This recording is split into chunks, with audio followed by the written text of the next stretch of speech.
우리 함께 하나님의 말씀 봉독하겠습니다. 누가복음 5장 1절에서 11절 말씀입니다. Today's passage is Book of Luke, chapter 5, verse 1 through 11. 함께 교독할 때 우리 맨 마지막 절은 함께 한 목소리로 봉독하겠습니다. 무리가 옹이하여 하나님의 말씀을 들을새 예수는 게네사랏 호숫가에 서서 호숫가와 두 바위를 잇는 것을 보시니 어부들은 배에서 나와서 그물을 씻는지라. 예수께서 한 배에 오르시니 그 배는 시몬의 배라. 육지에서 조금 뛰기를 청하시고 앉으사 배에서 무리를 가르치시더니 말씀을 마치시고 시몬에게 이르시되 깊은 데로 가서 그물을 내려 고기를 잡으라. 시몬이 대답하여 가로되 선생이여 우리들이 밤이 맞도록 수고를 하였으되 얻은 것이 없지만은 말씀에 의지하여 내가 그물을 내리리이다 하고 그리한즉 고기를 애운 것이 심이 많아 그물이 찢어지는지라. 이에 다른 배에 있는 동물을 손짓하여 와서 도와달라니 저희가 와서 두 배의 치음에 잠기게 되었더라. 시몬 베드로가 이를 보고 예수의 무릎 아래 엎드려 가로되 주여 나를 떠나소서 나는 죄인이로소이다 하니 이는 자기와 및 함께 있는 모든 사람이 고기 잡힌 것을 인하여 놀라고 세베대의 아들로서 시몬의 동업자인 야고보와 요한도 놀랐음이라. 예수께서 시몬에게 일러 가라사대 무서워 말라 이제로는 내가 사람을 취하리라 하시니 함께합니다. 저희가 배들을 육지에 대고 모든 것을 버려두고 예수를 좇으니라. 아멘. 자, 앉으시면서 우리 옆에 분들에게 이렇게 눈을 똑바로 보시면서 인사 나눠주시기 바랍니다. 한번 보세요. 서로 보시면서. 자, 이렇게 따라 하시기 바랍니다. 잘 먹고 잘 사세요. 참 좋은 인사인데 기분이 묘하시죠? 참 좋은 인사인데 잘 먹으라는 인사고 잘 살라는 인사인데 참 묘합니다. 여러분, 잘 산다라는 단어를 들으면은 제가 저한테 떠오르는 게 있습니다. 어렸을 때, 제가 아주 어렸을 때 초등학교 때 중학교 때 잘 산다 그러면은 검은 자가용 있는 집이 잘 사는 집이었습니다. 2층 집이 잘 사는 집이었습니다. 그리고 정말 겨울에 스키장 놀러 갔다 오는 분 잘 사는 사람이었습니다. 제가 초등학교 때는 그때는 국민학교라고 불렀는데 우리나라에 용평 스키장밖에 없었습니다. 한 번도 못 가봤습니다. 우리는 잘 산다 그러면 떠오르는 것들이 있습니다. 그런데 정말 잘 사는 것이 무엇일까요? 우리는 잘 산다 그러면 돈이 많다, rich 이렇게 생각을 합니다. 어렸을 때 농담으로 우리 집 못 살아. 그래서 가정주부가 3명인데 월급도 제대로 못 줘. 여러분 그런 농담 해보신 적 있어요? 요즘 전기값이 너무 비싸서 에스컬레이터 세워놓고 있어 집에서.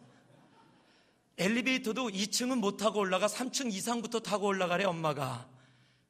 그런 농담 안 하셨어요? 저는 그런 농담하면서 자랐는데요. 백화점 가면 한국의 신세계 백화점 요즘 없어졌는데 무슨 세로나 백화점 이런 게 있었습니다.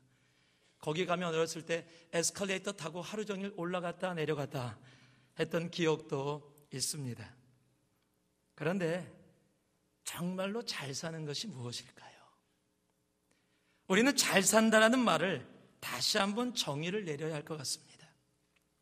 제가 오늘 2012년 두 번째 주를 시작하면서 오늘의 말씀을 잘 살아봅시다 라고 정했는데요. 그거를 여러분 주워보시면 알겠지만 잘이라고 안 하고 잘 살아봅시다 라고 문법에 맞지 않게 적었습니다.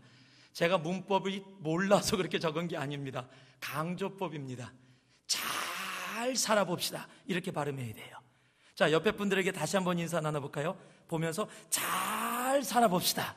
자, 한번 인사 나눠보세요. 부자로 살자는 게 아닙니다. 진짜 잘 살아보자는 겁니다. 여러분, 부자가 잘못된 게 아닙니다.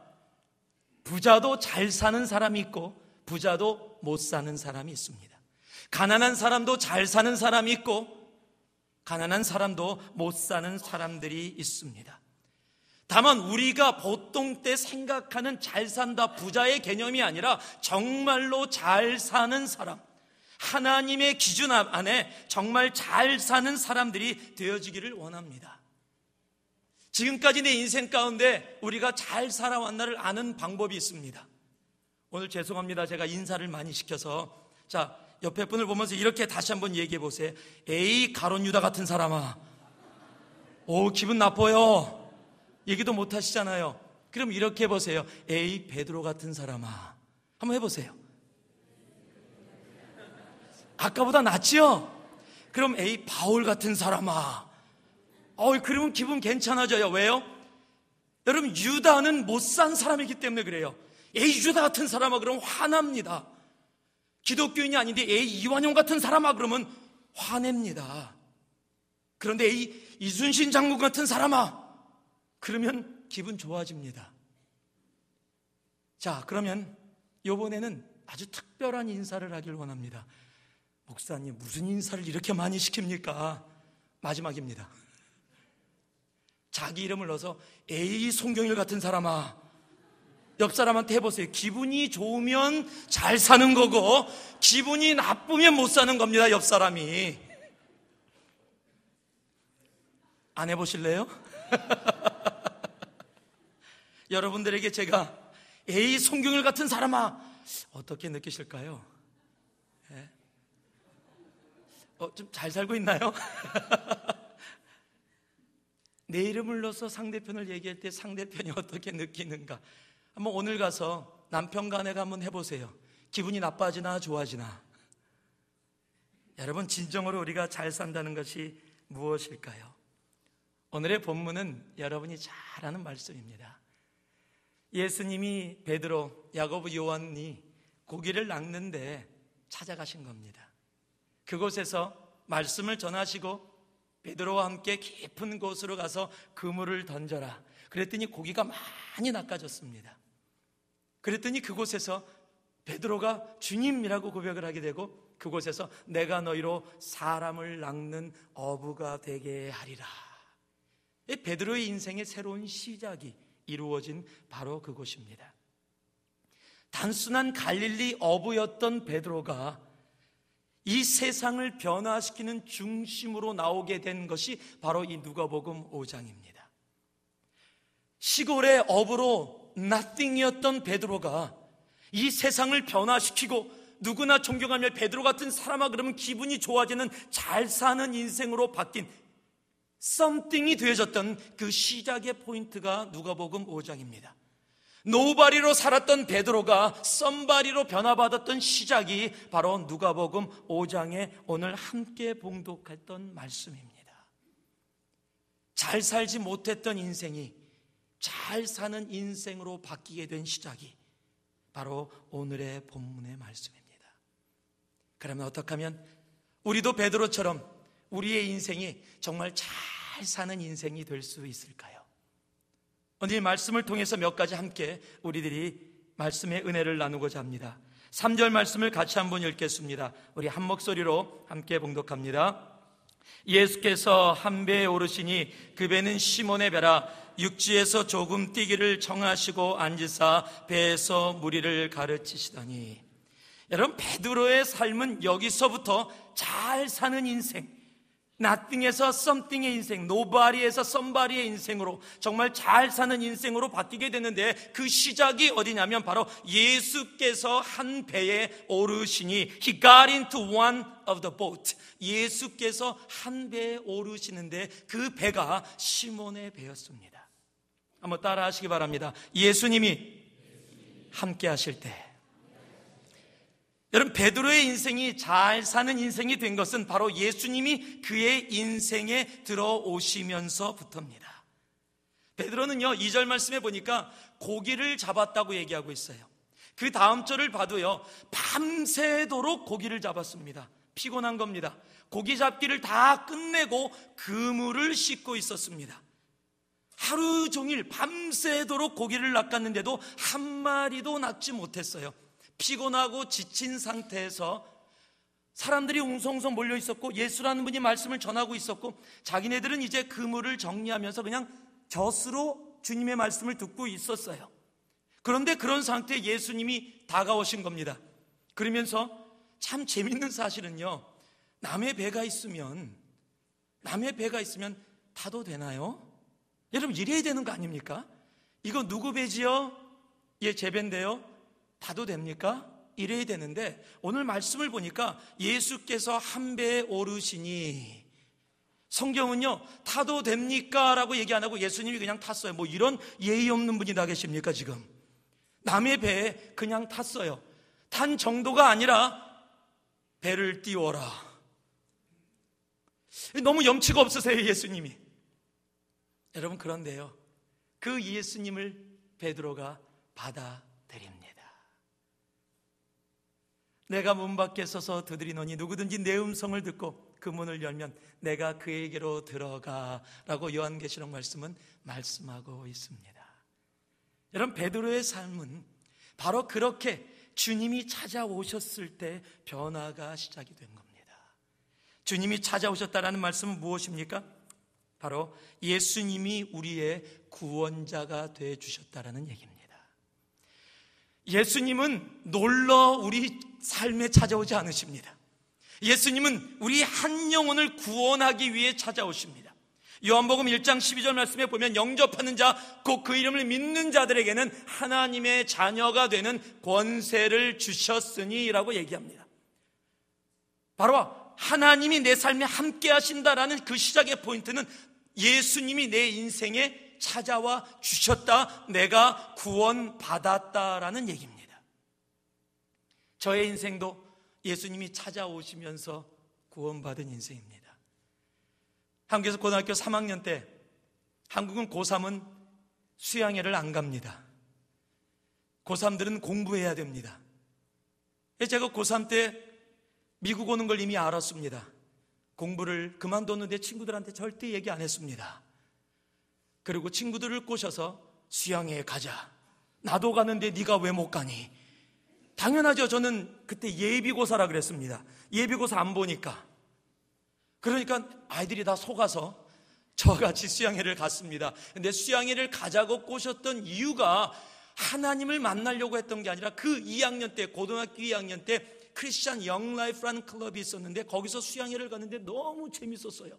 선생님하고 고스톱 치고 3,000원 따고 여자아이들하고 가서 춤추고 모닥불 피워놓고, 저는 크리스찬 클럽에서 갔던 수양회를 처음 갔는데 너무 재밌더라고요. 교회가 생각보다 괜찮은 곳이구나.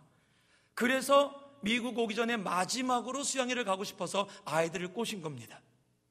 갔는데 이게 웬일입니까?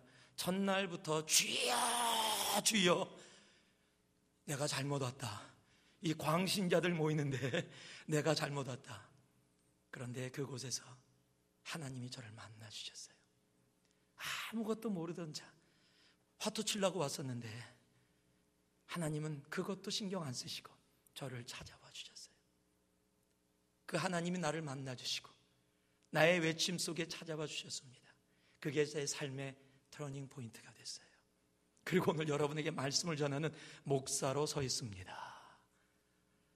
저는 하나님이 하시는 일은 너무도 신기해요. 너무도 귀해요. 한 청년이 있었습니다. 이 청년은 시골 마을에서, 여러분 아마 들으셨던 기억이 있을 거예요.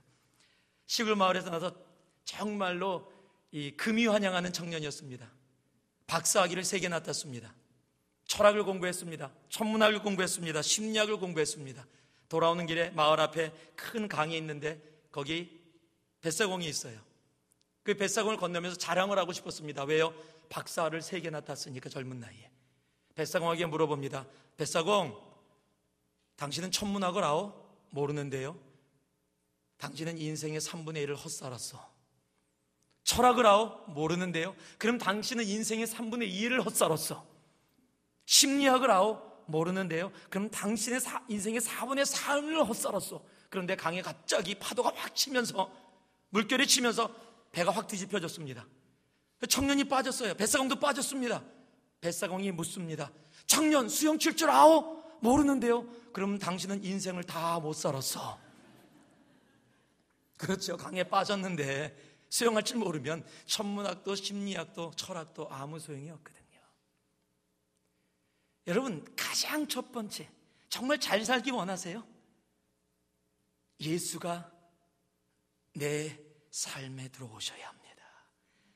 예수가 내 인생 속에 들어오셔야 합니다. 혹 이 자리에 예수를 모르는 분이 계시다면 오늘 여러분은 젊은이들 말로 대박입니다. 왜냐면요, 오늘 하나님이 여러분을 사랑하셔서 하나님이 대신 예수 그리스도께서 여러분의 심령에 들어가셔서 여러분과 함께 거하기를 원해서 여러분을 이 자리로 불러주셨기 때문입니다. 예수를 만나 구원에 이르는 길이 바로 첫 번째 길입니다. 그럴 때 우리의 삶이 예수와 함께하는 삶이 되는 겁니다. 오늘 예수를 내 심령 가운데 받아들일 수 있기를 원합니다. 예수가 내 안에 있어야 잘 사는 인생, 정말 잘 사는 인생이 되어질 수 있기 때문입니다. 그럼 함께한다는 게 또 무슨 뜻입니까? 두 번째는요, 우리 예수님의 주권을 인정하는 겁니다. 즉, 나의 삶에 예수께서 주인이 되어주셨기 때문에 주인이 원하시는 삶을 내 상황이 어떻든지 간에 그렇게 살아가고 순종한다라는 것이 예수가 내 삶에 함께 한다라는 삶입니다. 아주 괴팍한 아람 남편을 정성으로 섬기는 아내가 있었습니다. 주위에서 어떤 사람이 봐도 옆집 이웃이 봤는데 너무너무 남편이 괴팍한 거예요. 너무 괴팍한데 그 아내가 너무 순종적이고 불평 한 번 안 하고 너무너무 잘 섬기는 거예요. 야, 어떻게 저렇게 잘 섬길 수 있을까? 그래서 아내에게 물어봤습니다. 아니, 어떻게 하면 당신 그렇게 정말 당신 남편 성격 보니까 너무 이상한데 그렇게 불평 불만 없이 잘 섬기고 있어요? 그랬더니 아내가 얘기합니다. 20년 전에 신혼 때랍니다. 함께 아랍으로 신혼여행을 갔답니다. 신혼여행을 갔는데 낙타를 타고 가는 그 여행길에 사막길을 걸어가고 있었는데 남편이 탔던 낙타가 조금 걷더니 갑자기 발이 겹치르더니 푹 넘어진 거예요. 넘어지면서 남편이 떼굴떼굴 굴렀습니다. 아내가 깜짝 놀랐습니다.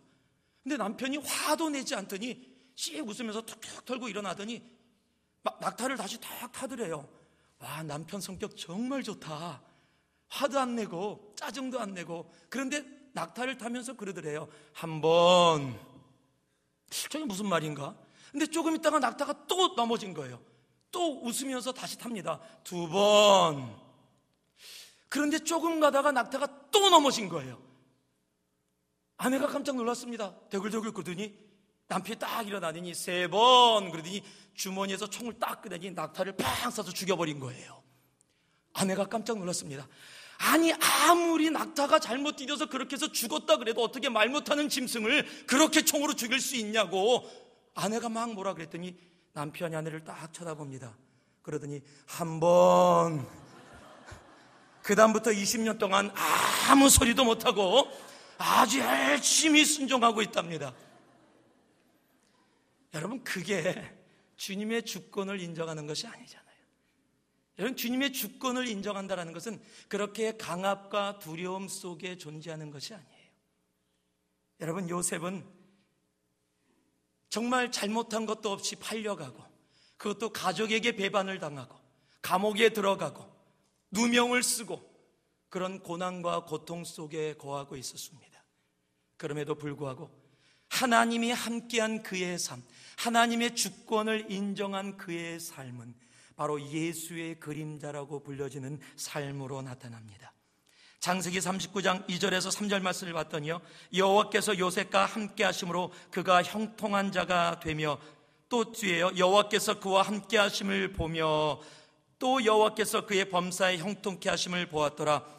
똑같은 39장 21절 23절 말씀 보면 여호와께서 요셉과 함께 하시고 그에게 인자를 도와사 전옥에게 은혜를 받게 하시며 전옥은 그의 손에 맡긴 것을 무엇이든지 돌아보지 아니하였으니 이는 여호와께서 요셉과 함께 하심이라. 여호와께서 그의 범사에 형통케 하셨더라.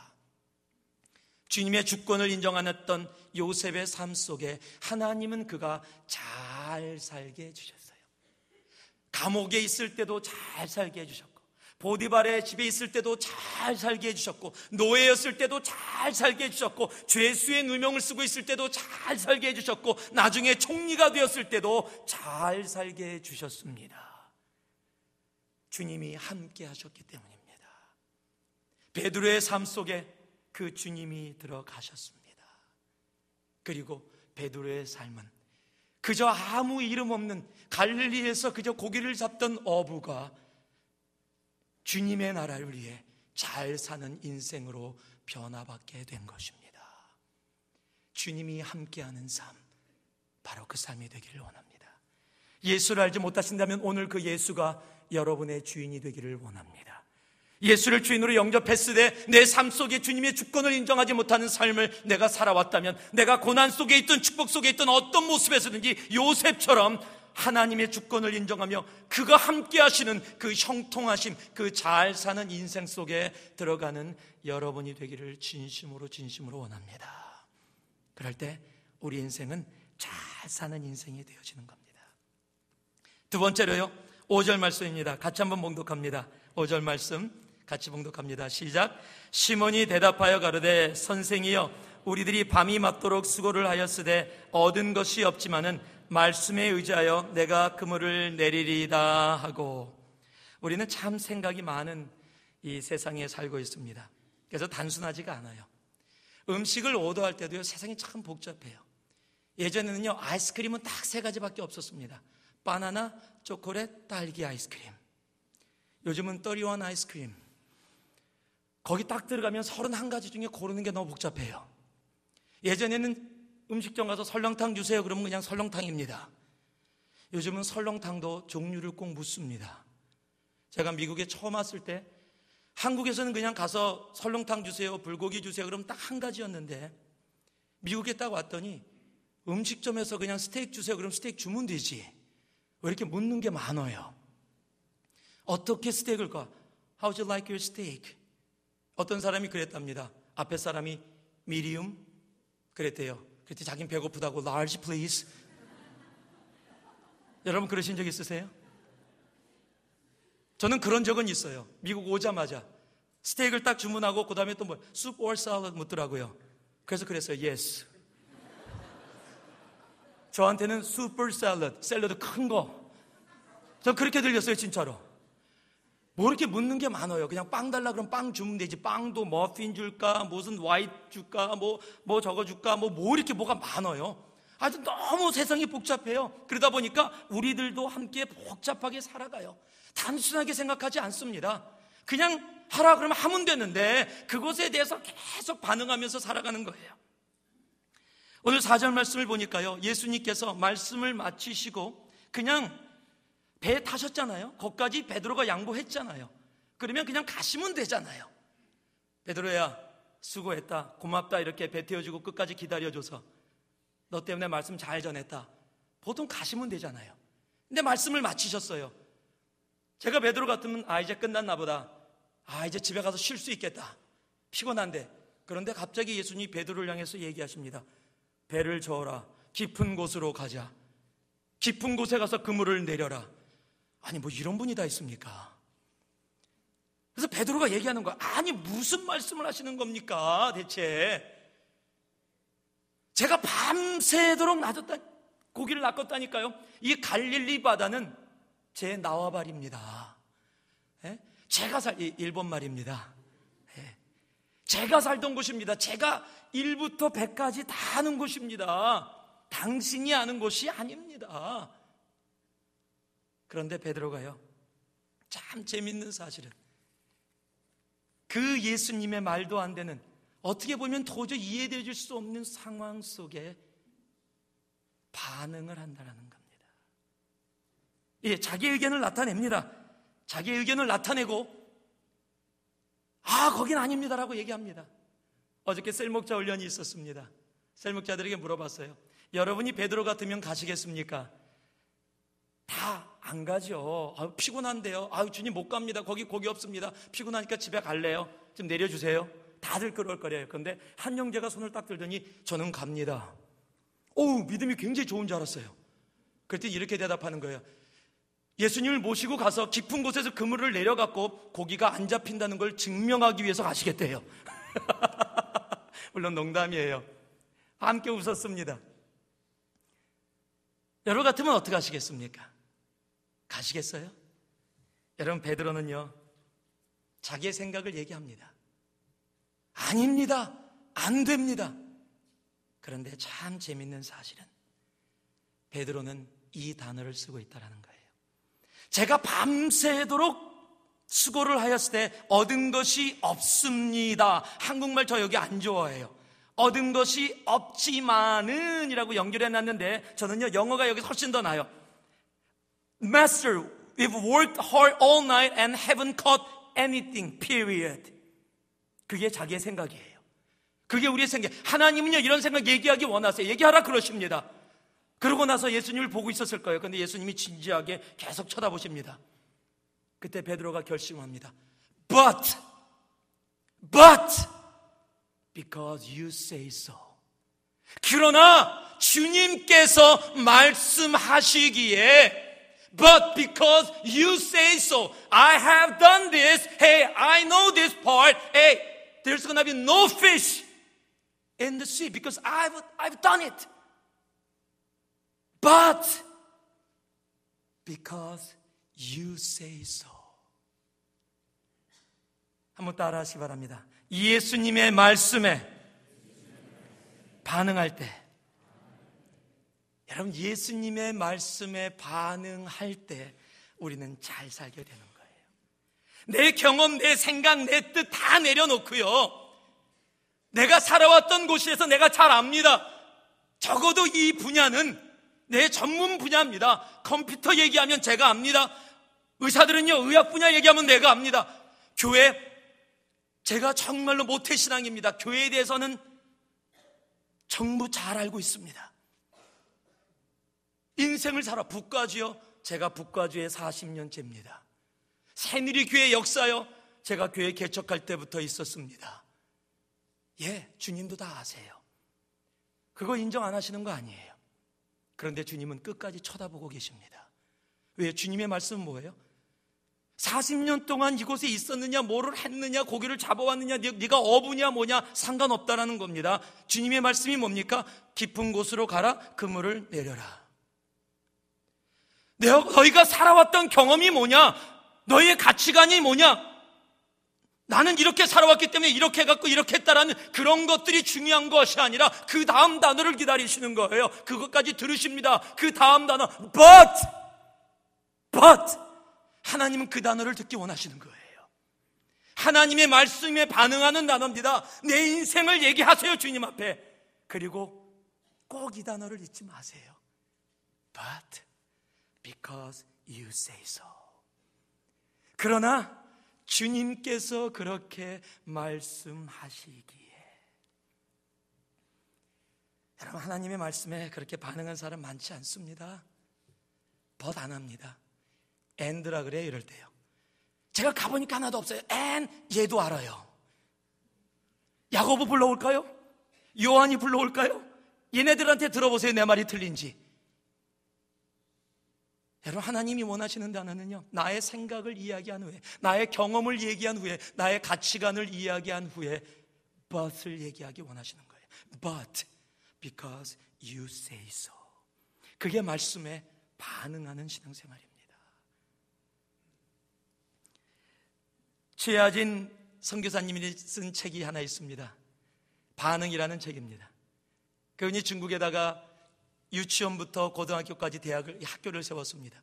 지금 수천 명이 모이는 엄청난 학교로 성장해서 그곳에서 복음을 전하고 있습니다. 제가 남가주에 있을 때 청년들도 그곳에 2년 선교사로 파송했습니다. 지금도 가 있는 젊은 여자 선교사가 있습니다. 근데 그분의 책을 읽을 때요, 참 재밌어요. 감정도 들었는데요, 허벌판에 보내시더래요. 아무것도 없는 허벌판. 근데 하나님이 거기다가 깃발을 꽂으래요. 학교 깃발을. 그리고 나서 열방학교인데 다 열방학교를 꽂고 기공식을 하라는 겁니다. 돈도 없고 아무것도 없고 사람도 없고 아무것도 없는데, 그래서 기공예배를 드렸답니다. 도저히 말이 안 되는데 주님께 다 설명해도 주님이 빤히 쳐다보고 계시더래요. 그래서 but because you say so 해서 깃발을 꽂았답니다. 그랬더니 건물이 서기 시작하는 거예요. 그랬더니 학생이 모이기 시작하는 겁니다. 그걸 여러 번 반복하는 겁니다.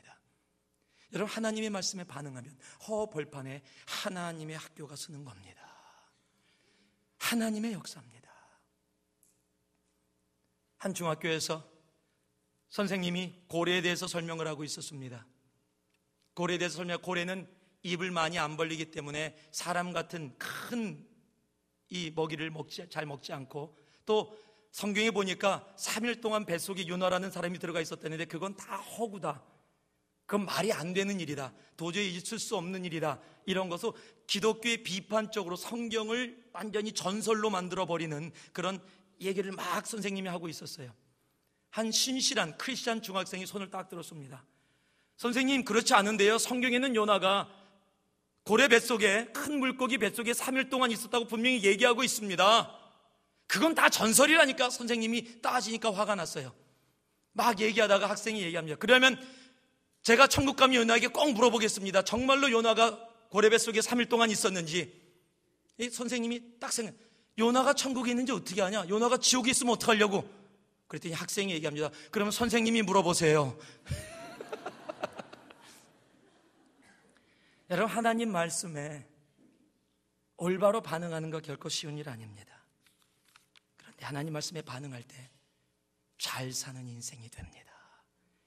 하나님 말씀에 반응할 때 베드로처럼 주님 앞에 그렇게 반응하며 나아갈 때, But because you say so. 한번 따라해 보실래요? But because you say so. 그 얘기는요, It doesn't matter what I think. It doesn't matter what's my background. It doesn't matter what is my professional. It doesn't matter who I am. But because you say so. Whatever I have doesn't matter. But because Jesus says so.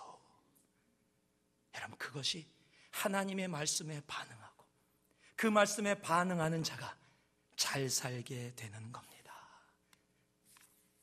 세 번째로요, 8절 말씀입니다. 함께 한번 읽어봅니다. 시작.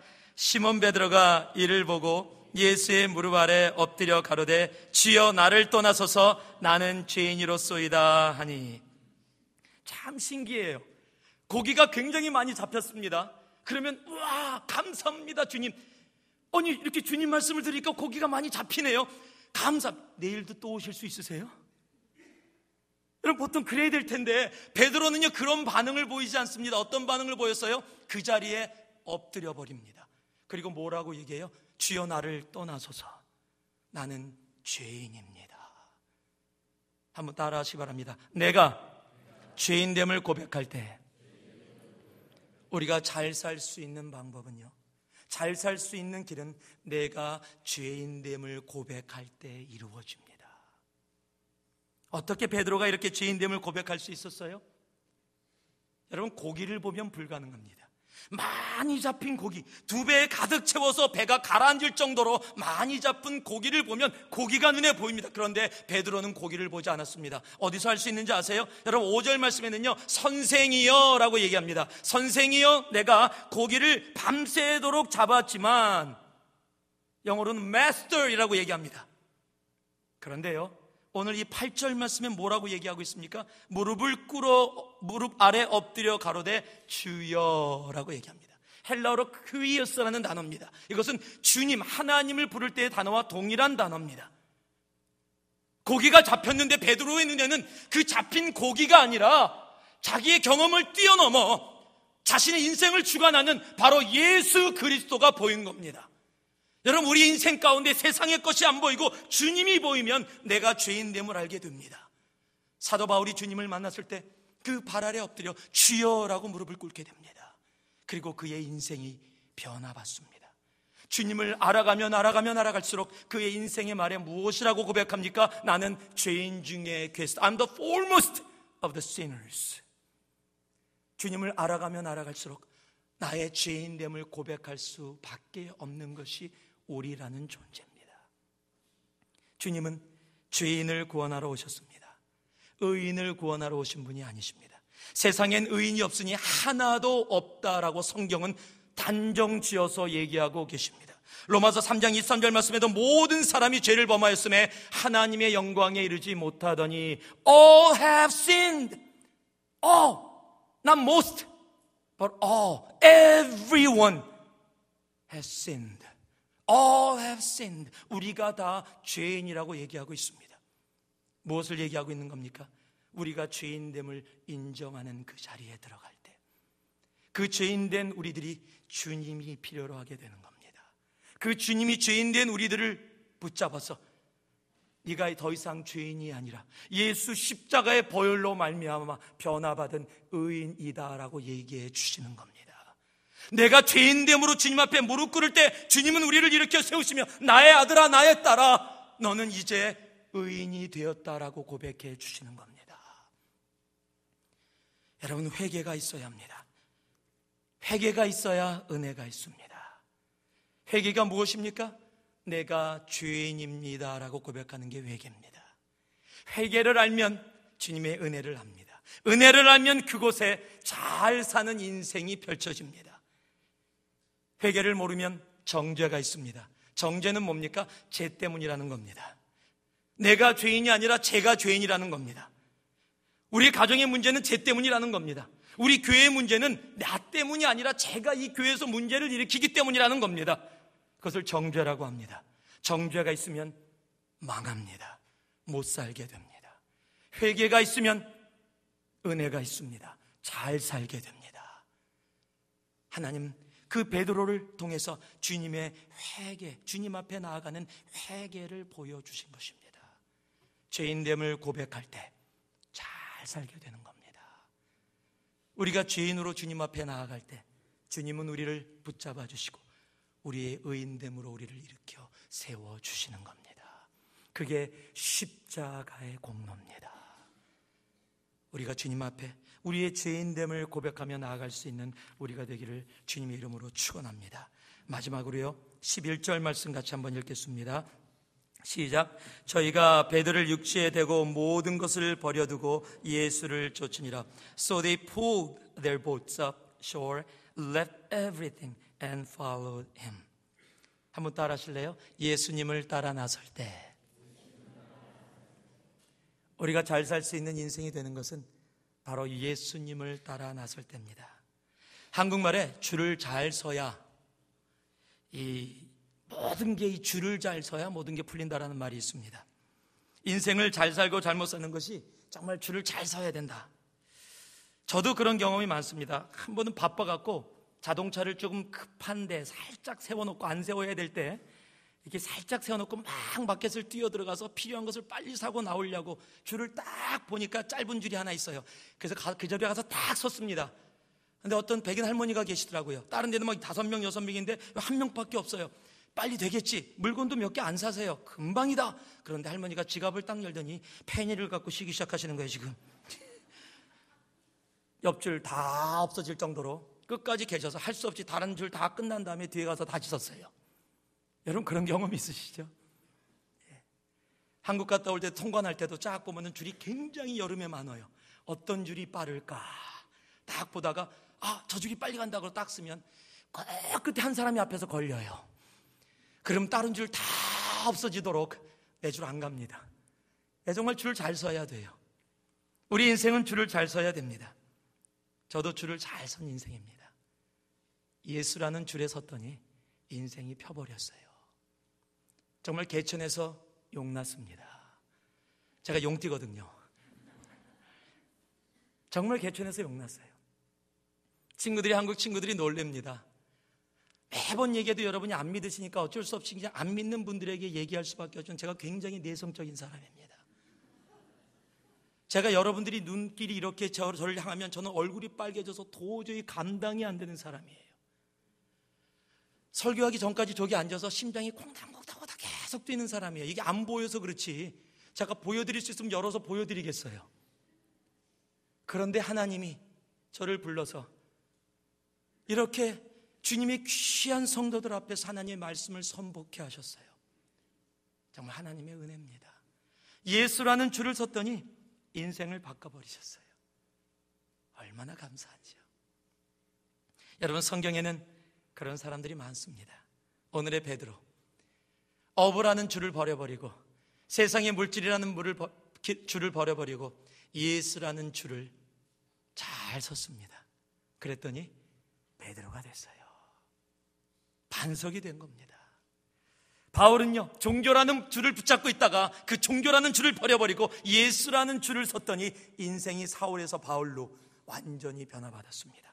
삭개오는 어떻습니까? 로마라는 줄, 돈이라는 줄, 부귀라는 줄을 버려버렸더니, 그리고 예수라는 줄을 잡았더니, 여러분, 삭개오의 인생이 성경에 기록되어지는 엄청난 인생으로 변화받은 겁니다. 막달라 마리아는 어떻습니까? 인생의 쾌락이라는, 인생의 즐거움이라는 줄을 버려버리고 예수라는 줄을 잡았더니 복음이 전해지는 곳곳마다 그의 이름이 기록되어지고 나타나는 엄청난 잘 사는 인생이 되어진 겁니다. 성경은 얘기합니다. 어떤 길은 사람이 보기에 바르나 필경 사망의 길이라 잠언 16장에 얘기하고 있습니다. 생명의 길은 좁은 길입니다.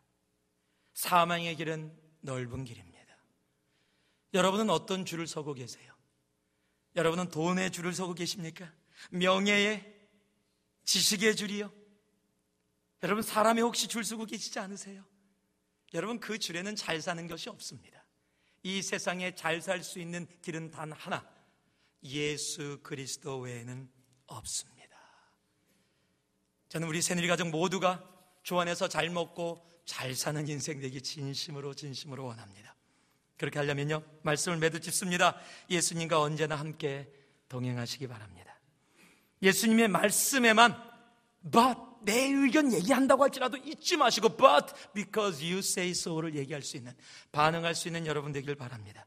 그리고 내일 매 순간 주님 앞에 회개하며 정말 내가 죄인됨을 고백할 수 있기를 원합니다. 그리고 다른 줄 쓰지 마세요. 예수라는 줄만 쓰세요. 예수만 따라가시기 바랍니다.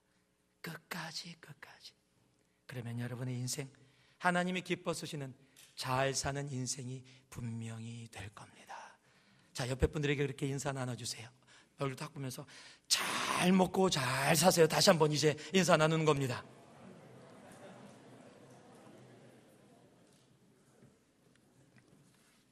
잠시 기도하겠습니다.